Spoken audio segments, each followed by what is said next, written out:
다윗은 인생의 가장 깊은 고난의 터널을 맞이했습니다. 우리가 주목할 것은 다윗이 자신에게 주어진 고난을 어떻게 받아들이고 인내하는가입니다. 다윗의 고난의 시작은 사울의 시기와 질투에서 시작되었죠. 골리앗을 무찌르고 싸움에 나갈 때마다 승승장구하는 그러한 다윗을 본 이스라엘의 여인들이 그를 노래합니다. 사울은 천천히요, 다윗은 만만이다. 사울은 이것을 듣고 심히 분노하게 됩니다. 이후에 다윗은 사울에게 쫓겨서 높 땅의 아히멜렉 제사장으로 피신을 하게 되지요. 거기서 골리앗을 물리쳤던 칼을 받아서 가게 되지만 사울의 신하 도액에게 노출이 되고 맙니다. 그리고 이후에 22장에서는 사울이 이 사실을 알고 도액을 통해서 아히멜렉 제사장을 비롯한 85명을 죽이고 또 갓난 아이부터 노인에 이르기까지 모두 죽임을 당하게 됩니다. 사울의 죄는 걷잡을 수 없이 커져가고 있지요. 다윗은 아히멜렉으로부터 골리앗의 칼을 받아서 급히 피신한 곳이 가드 왕 아기스입니다. 그를 두려워해서 침을 흘리고 미친 척까지 하는 그러한 모습을 보이게 되지요. 그리고 겨우 아기스에게서 살아나옵니다. 그리고 또 이후 다윗은 아둘람 굴로 피하게 되지요. 그런데 신기한 것은 그의 피신 가운데 많은 사람들이 아둘람 굴로 모이게 된다는 것입니다. 그에게 몰린 사람들은 환난당한 자들, 빚진 자들, 그리고 마음이 원통한 자들이 모였다라고 성경은 기록하고 있는데요, 400명이나 모였다고 이야기합니다. 다윗처럼 하나님을 신뢰하는 자, 이런 자의 특징이 무엇인가요? 비록 다윗이 죽을 것 같은 이런 환경에 몰렸음에도 불구하고 많은 사람들이 몰려들었습니다. 그리고 모인 자들은 약자들이었죠. 다윗의 삶이 어떠한지를 잘 보여주는 대목입니다. 나의 주위에는 어떠한 사람들이 몰려드는가, 어떠한 사람들이 있는가를 한번 살펴보십시오. 우리의 삶도 약자들을 위한 삶이 되어야 합니다. 약자가 의지할 수 있는 사람이 되어야 하는 것이죠. 그것이 예수님이 걸으셨던 십자가의 길입니다. 그런 어려움 가운데 다윗은 23장으로 넘어와서 다윗은 자신의 처한 그런 어려운 상황에도 불구하고 블레셋이 그일라 지역을 쳤다라는 소문을 듣고 그들을 구원할지 말지, 그들을 치러 갈지 말지를 하나님 앞에 묻습니다. 자신의 목숨을 부지하는 것도 어려울 텐데 하나님의 백성들을 괴롭힌다라는 소식을 듣고 하나님께 묻지요. 그와 같이 있던 다윗의 신하들은 반대합니다. 그러나 다윗은 하나님의 말씀을 믿고 순종함으로 블레셋을 치고 이기게 됩니다. 그리고 그일라 지역의 주민들을 구원하게 되지요. 그런데 사울이 또 그 소식을 듣습니다. 다윗을 죽이겠다고 그일라를 치러 온다라는 소식을 듣자마자 다윗은 하나님 앞에 또 묻습니다. 그일라 지역 사람들이 우리를 보호해 줍니까? 안 해줍니까?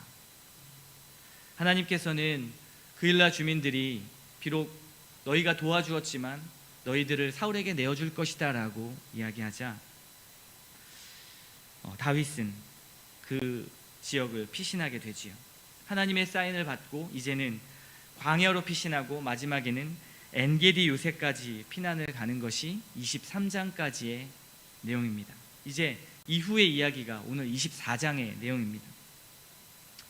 우리는 먼저 다윗이 지금까지 계속해서 쫓기며 그리고 목숨을 위협받는 상황인 것을 보았습니다. 다윗의 현재의 심리 상태, 그리고 마음의 상태, 모든 환경의 상태를 주목할 필요가 있습니다. 지금 다윗의 마음 상태는 매우 극도로 불안하고 두려운 상태입니다.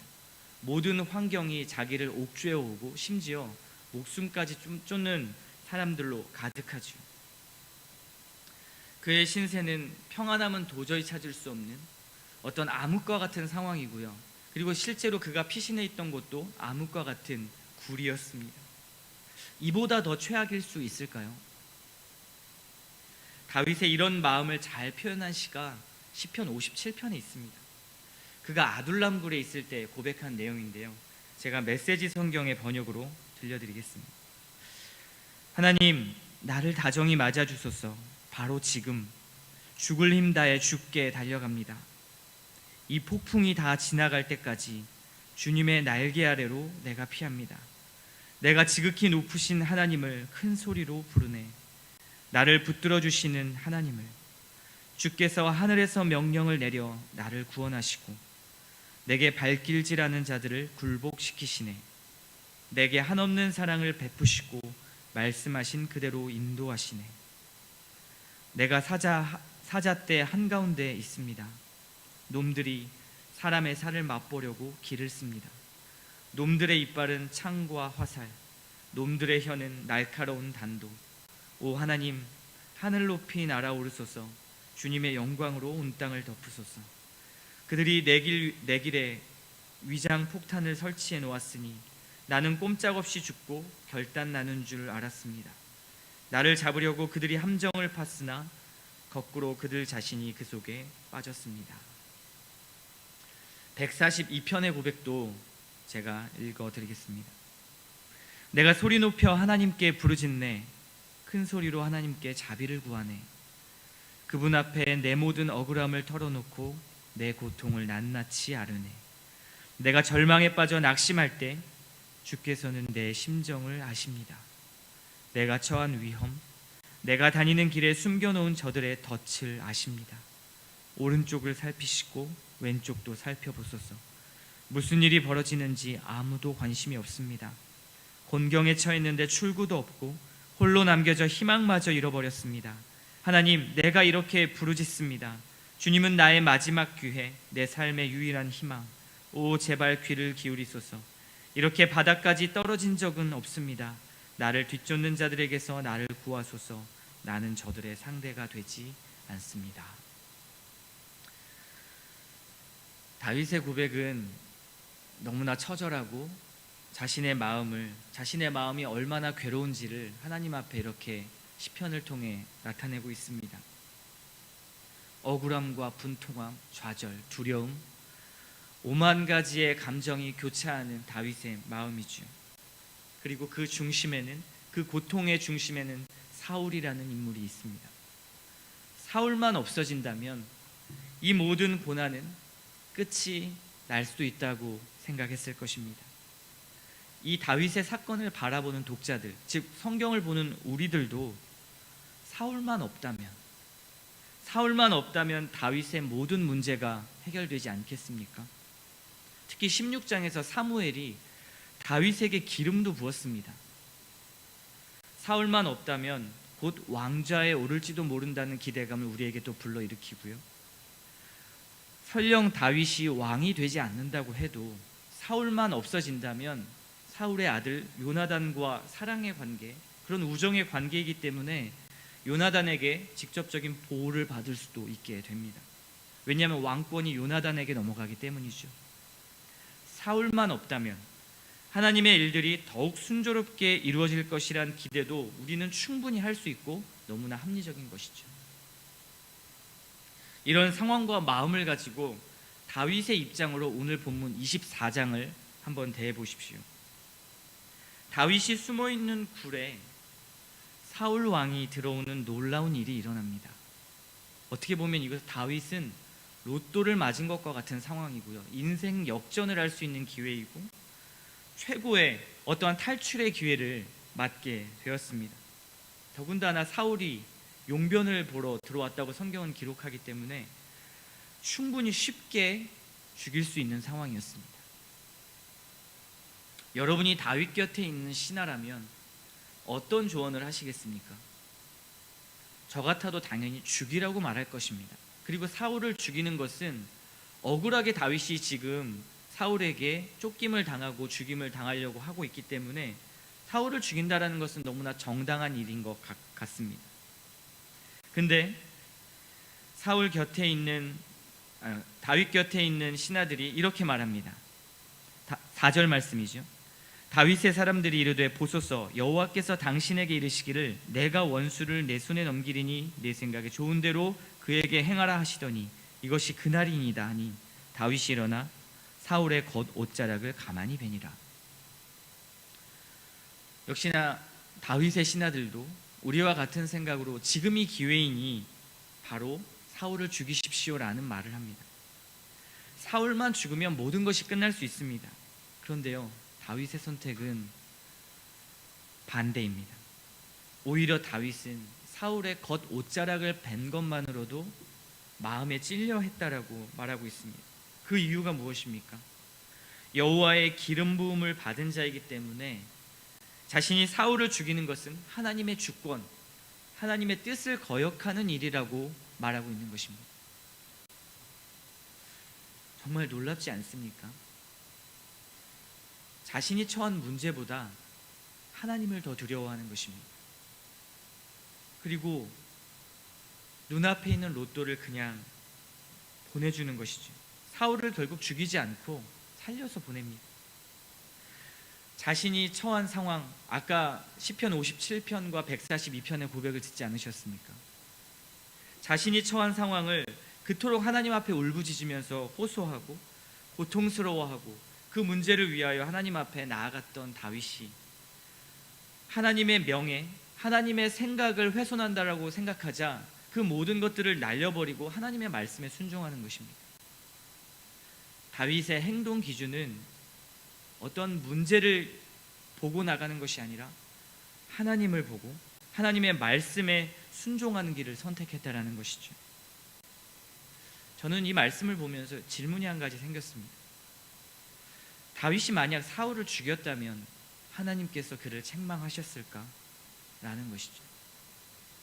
다윗이 사울을 죽인다고 해도 너무나 합당해 보입니다. 왜냐하면 하나님께서 사울을 버리셨다고 말했기 때문입니다. 그리고 다윗을 왕으로 세우실 거라고 말씀하셨기 때문이죠.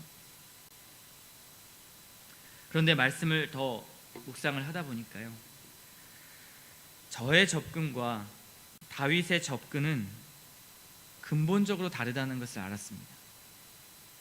무엇이 다를까요? 저는 자신의 억울함에 대한 정당성, 합리성을 따진 것입니다. 말씀을 가지고 합리적이고 정당한 것을, 옳은 것을 따졌다는 것이죠. 나는 죄가 없으니 나를 괴롭히는 자는 마땅히 죽일 수 있어 라는 생각을 한 것입니다. 악을 악으로도 충분히 갚을 수 있어 라고 말하는 것입니다. 충분히 그런 배경과 상황이 만들어졌다고 생각하는 것이죠. 하지만 다윗은 중심추를 자신의 상황과 생각에 두지 않습니다. 그리고 그 중심추를 하나님의 생각으로 맞추는 것이죠. 하나님의 뜻을 내 의미대로 할 수 없어 라고 고백하는 것입니다. 사울은 이러한 다윗과 완전히 대조되는 행동을 했던 것을 우리는 말씀을 통해 보았습니다. 사울이 하나님 앞에서 근본적인 실수를 어떻게 저질렀죠? 13장 블레셋 전투에서 이스라엘 상황이 굉장히 위급하고 다급했다라고 성경은 기록하고 있습니다. 누가 봐도 급히 하나님 앞에 제사를 드리고 빨리 전쟁에 임해야 되는 상황이었죠. 심지어 사무엘은 일주일이나 기다렸는데도 오지 않습니다. 그때 사울은 자신이 처한 절박한 상황에 무게추를 두고 집중했습니다. 그리고는 어떻게 했죠? 하나님의 말씀을 거역했습니다. 물론 그 배경에는 합리적이고 정당한 이유가 있습니다. 하지만 사무엘이 아닌 자신이 직접 번제를 드리는 하나님의 말씀에 거역하는 행동을 결과적으로 낳았던 것이죠.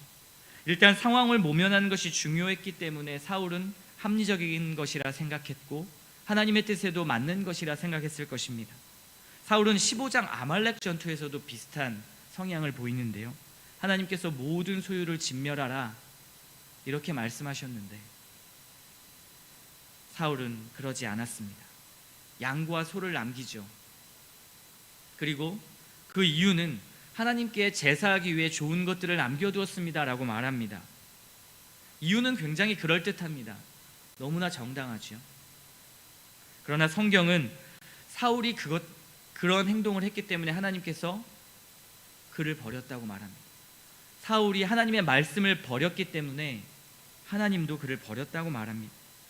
그리고 그것이 우상에게 절하는 죄와 같다고 성경은 적나라하게 표현하죠. 사울의 그런 자기의 임의적인 행동, 하나님의 말씀인 것 같지만 말씀을 비껴가는 자기의 정당성과 합리성을 주장하는 것, 그것은 우상에게 절하는 죄와 같다, 이렇게 말씀하십니다. 그러나 다윗의 관점은 어떠한 문제보다 하나님이 더 크신 분이었습니다. 합리적이고 자신이 옳다고 생각하는 일보다 하나님의 말씀, 하나님의 기준이 중요했습니다. 여기에는 자존심을 뛰어넘고요, 합리적인 판단을 뛰어넘는 그의 믿음이 있었습니다. 하나님이 주인이고 하나님이 왕이신 것이죠.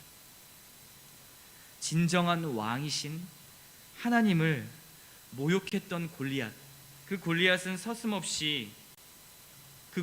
무찌르기 위해 서슴없이 다윗은 그를 죽이러 나갔지만, 하나님이 세우신 왕, 하나님이 세우신 질서를 깨뜨리지 않기 위해서, 그리고 악을 악으로 갚지 않기 위해서 사울을 죽이지 않습니다. 자기가 담대해야 될 때는 담대하고 물러서야 할 때는 물러서는 것이죠. 그 기준에는 하나님이 계셨습니다. 제가 봐도, 또 여러분들이 생각할 때도 다윗은 분명히 절박하고 죽을 것만 같았고 사울을 죽여야만 했습니다. 그렇게 해결하는 것이 맞다고 생각하지만 하나님의 방법은 다르다고 말합니다. 하나님이 일하실 것을 기다리는 것, 그것이 믿음입니다. 모든 상황 속에서 하나님의 주권을 인정하는 그 믿음, 그럼에도 불구하고 하나님이 가장 선한 길로 이끄시고 계시다라는 그 믿음이 다윗에게 있었던 것입니다. 아무리 폭풍 같은 문제라도요, 하나님을 이길 수 없습니다. 하나님의 뜻을 넘어설 수 없고요, 온 세상을 창조하신 하나님의 능력을 넘어설 수 없습니다.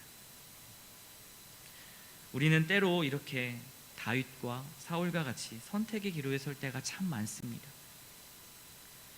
산 넘어 산과 같은 문제 앞에서 하나님을 믿는다고 말하지만 사실 하나님 앞에 중심을 두는 것이 아니라 나의 신앙 경험, 나의 생각, 나의 옳음, 나의 판단, 나의 합리화를 통해서 하나님의 말씀을 비껴갈 때가 너무 많이 있습니다. 환경이 여의치 않고 시간이 없다라는 것으로, 여건이 안 돼서 예배에 소홀하는 것, 이것을 합리화시킬 때 많지 않습니까? 기도하지 않는 것 합리화합니다. 나에겐 시간이 없어요, 주님. 전 주님과 관계할 시간이 없어요. 깊숙이 보면 사실은 우리의 마음이 떠난 것인데 환경을 탓하고 있는 것입니다. 관계의 문제이죠. 결국 관계의 문제입니다. 다른 사람을 미워하는 것을 합리화하고 악을 악으로 갚는 것을 정당화합니다. 내게 피해주는 사람을 정당하게 심판을 하고 지적을 해서 고쳐내야만 하는 것이죠. 미운 사람이 있으면 결코 그 사람이 어려운 상황에 처하는 것을 보고 말아야만 속이 풀리는 것이 우리의 마음입니다. 그런데 다윗의 고백 15절 말씀을 한번 보십시오. 여호와께서 재판장이 되어 나와 왕 사이에 심판하사 나의 사정을 살펴 억울함을 풀어주시고 나를 왕의 손에서 건지시기를 원하나이다. 이것이 다윗의 고백이었습니다. 주목할 것은 다윗이 그 순종하는 그 순간에 우리는 어떠한 특별한 힘이 있어서 다윗이 특별한 믿음이 있었기 때문에 그것에 순종했다라고 생각하지만, 사실 이 고백을 보면 그 다윗의 순종 가운데서도 똑같이 문제와 고통과 낙심을 가지고 그 문제에 순종했다는 것입니다. 우리와 똑같습니다. 마음 한켠에는 두렵고 떨리는 마음이 계속 있고요, 아픈 마음이 계속 있는 것입니다. 다만 다윗은 자신의 문제를 해결하는 것은 자신의 손이 아니라 하나님의 손이라는 것을 인정했던 것입니다. 하나님의 말씀이 우선이 될 때 더 공정하며 더 선한 길로 인도하시리라는 하나님 앞에 믿음이 있었던 것입니다. 하나님의 방법을 택하는 것이죠. 여러분, 다윗의 고난과 같은 상황에 계시다면 하나님의 방법을 택하시기 바랍니다. 하나님의 말씀과 그리고 명령 속에 그 능력이 있다라는 것을 신뢰하십시오. 그리고 다윗처럼 그 문제를 한번 뛰어넘어 보셔서 하나님을 의지해 보십시오. 그렇다면 우주보다 크신 하나님의 손길을 그때서야 우리는 느낄 수 있습니다. 사울을 죽이지 않아 봐야 하나님의 은혜가 얼마나 큰지를 경험할 수 있는 것이죠.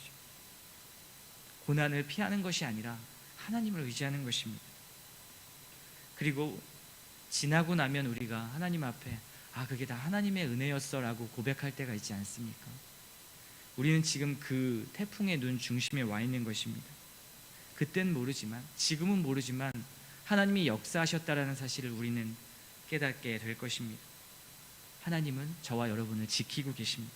가장 선한 길로 인도하시고 하나님의 주권을 인정함으로 나의 빈틈없는 계획이 아니라 하나님의 알 수 없는 계획을 신뢰할 때 하나님께서는 역사하시고 더 큰 하나님의 은혜와 사랑을 부어주실 것입니다.